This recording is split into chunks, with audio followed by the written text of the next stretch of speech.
Hey there, everybody. Welcome back to the Planes, Trains, and Comic Books channel. My name's Matt, and today we're going to review Grimm number 1.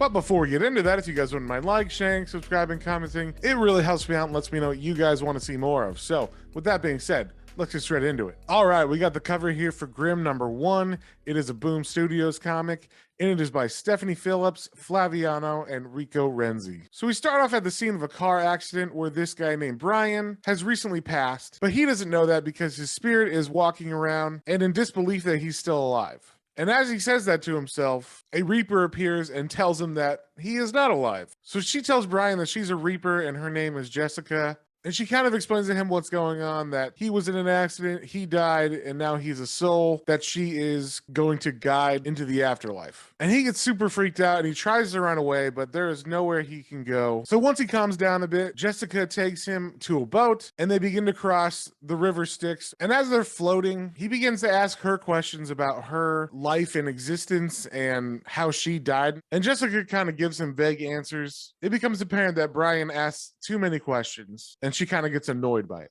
So eventually they finally end up at the other side of the river Styx, and they enter an area that she calls the intake that looks like a big waiting room. And Brian begins to freak out again when she says, "Have a good day. This is where I leave you." And Brian kind of runs up and grabs her while he's freaking out, but she just kind of shrugs him off and leaves him there. And as she enters the area where the Reapers go, she realizes that her scythe is gone. And that's where I'm going to stop it. I don't want to spoil anything else. I had a lot of back and forth with this comic. I feel like the world is interesting and I want to know more about that, but I feel there was like a lot of time wasted with talking back and forth where Jessica would give really vague answers about what was going on and the afterlife and the world that they're entering. So I want to know more about that world, but it was kind of steeped in talking that didn't really go anywhere. I thought the mythology was kind of interesting that they used. You know, they have the river Styx, and she kind of says the afterlife is a mix of a bunch of those things or all of those things at once. But then when they get to the intake area of heaven or hell or judgment, it kind of reminded me of something that would happen in Hitchhiker's Guide to the Galaxy or something. Like there's just a bureaucracy at the end of all this.